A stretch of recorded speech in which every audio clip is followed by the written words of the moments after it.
고통.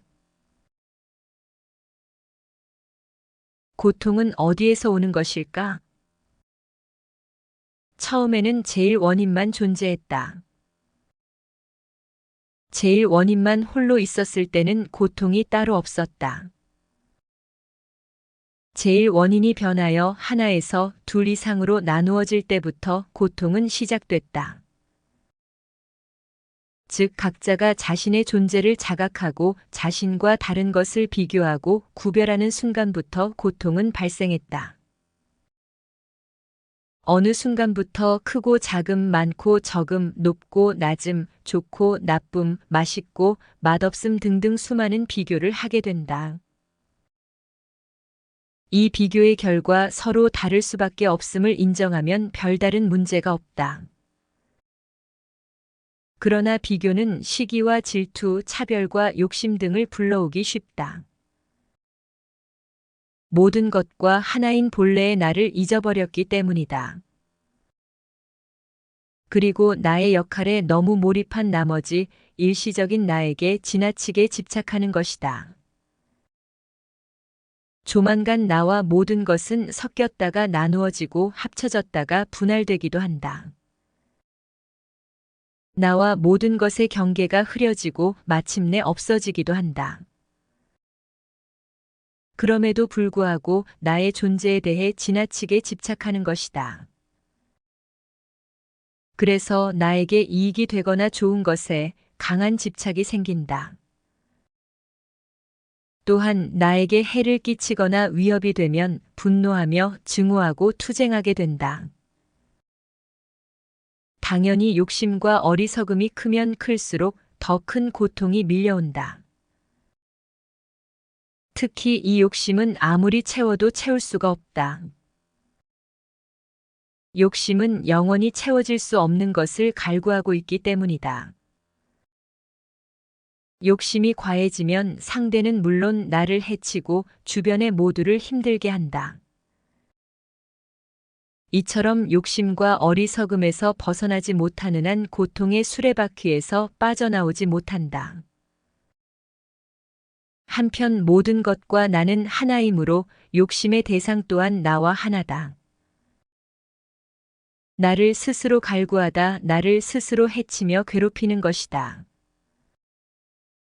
결국 모든 것과 나는 하나임을 잊어버리고 찰나에 존재하는 나의 욕심을 채우려는 순간 고통은 생겨난다.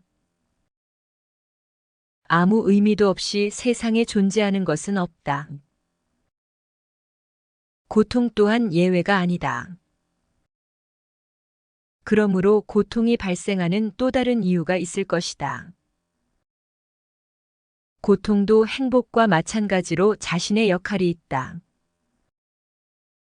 예를 들어 인간의 몸에도 적절한 고통이 없다면 몸을 너무 무리하게 사용하여 건강을 해칠 수 있다. 고통의 기억이 남아있지 않다면 이를 개선하고 관리하기 위한 노력도 하지 않을 것이다. 그리고 인간관계는 물론 모든 것과의 관계에서도 좀처럼 배려하거나 양보하지 않을 것이다. 물론 아무리 생각해봐도 까닭을 알 수 없는 고통도 발생한다. 그러나 인간의 입장에서 보기 때문에 모르는 것뿐이다. 진리의 관점에서 보면 아무리 사소한 고통도 다 이유가 있다. 밀물처럼 밀려오는 고통은 인간이 살면서 느끼는 수많은 느낌 중 하나다. 동시에 인간과 동물 등 생명체의 생존 확률을 높인다. 또한 맡은 역할을 충실히 하게 하는 일종의 촉매제 역할도 한다. 이처럼 고통은 불필요한 것만은 아니다. 그러므로 완전히 제거하거나 회피해야 할 대상은 아니다. 고통도 행복과 함께 우리에게 꼭 필요한 것이다. 고통을 긍정적으로 활용하고 필요하다면 적절히 통제할 필요가 있다. 한마디로 고통과도 조화롭게 공존해야 한다. 세상에 있는 것 중에 쓸모없거나 버려야 할 것은 아무것도 없다. 고통도 완전한 세상을 구현하는데 없어서는 안 될 필수 요소다. 우리가 그렇게 피하고 싶어 하는 고통도 본래의 나와 하나임을 알아야 한다.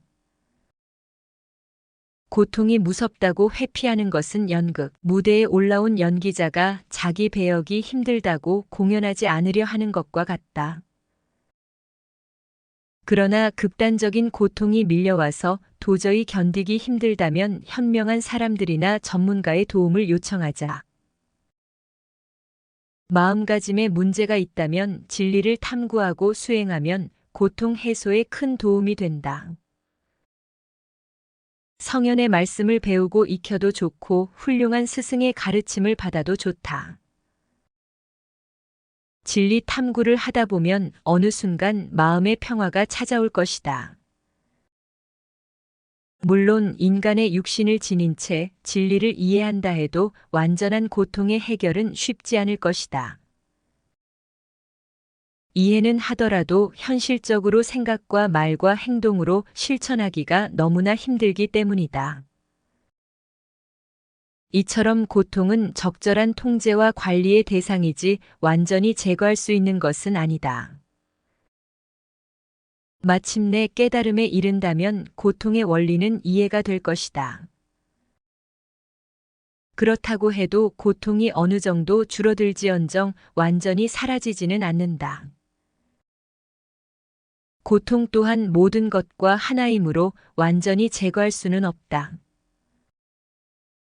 마치 빛과 그림자가 항상 함께하는 것과 같다. 100% 빛으로만 이루어진 세상이나 100% 어둠으로 된 세상은 상상하기도 힘들다. 약간의 어둠이라도 있어야 빛은 비로소 제 역할을 할 수가 있다. 우리가 돌이나 흙이라면 고통을 잊고 모든 것과 하나로 존재할 수 있을지도 모른다. 그러나 우리는 돌이나 흙이 아니다. 그러므로 위에서 말한 모든 것과 나는 하나라는 진리의 조각이라도 깨닫자. 그리고 한 걸음 한 걸음 나아가자. 내가 상대하는 사람, 동물, 식물, 돌멩이 등 모든 것들이 나와 하나라고 생각한다면 나의 태도는 어떻게 바뀔까? 나는 당연히 전쟁보다는 평화를, 미움보다는 사랑을, 억압보다는 자유를, 악보다는 선을, 불신보다는 믿음을 선택할 것이다. 그러면 욕심이 줄어들고 고통이 적절히 관리되는 조화로운 삶을 살아갈 수 있을 것이다.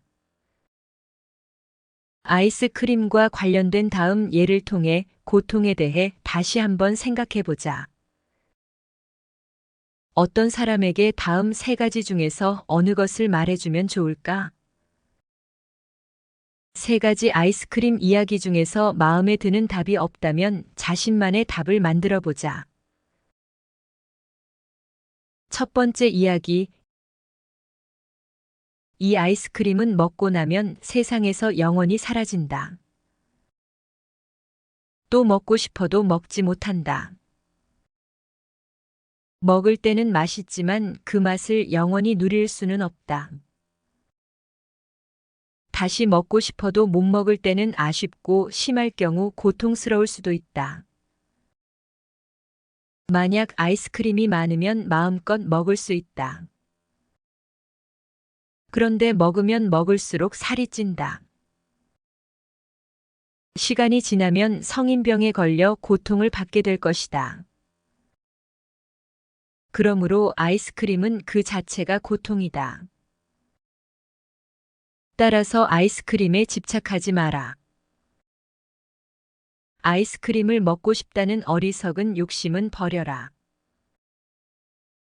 또한 너 자신도 곧 사라질 것이다. 세상에서 영원한 것은 없음을 하루빨리 깨달아라. 그래야 비로소 고통에서 벗어나게 된다. 두 번째 이야기.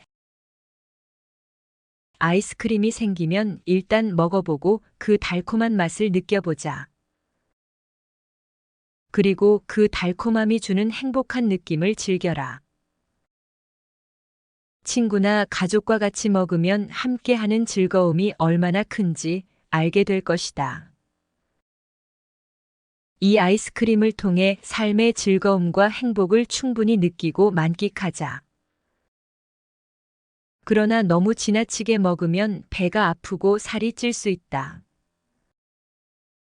또한 이도 썩게 되고 맛에 질릴 수도 있다. 그러므로 먹는 횟수를 적당히 줄이면 평생 그 맛과 분위기를 즐길 수가 있다. 언제라도 아이스크림을 생각할 때면 항상 즐겁고 행복한 추억이 함께할 것이다. 세 번째 이야기. 이 아이스크림도 제일 원인이 변하여 나왔으니 나와 하나다. 그런데 지금은 아이스크림이 되어 최선의 역할을 하고 있다. 일단 그 달콤한 맛과 향을 느끼고 즐기는 것이 아이스크림의 역할을 도와주는 것이다.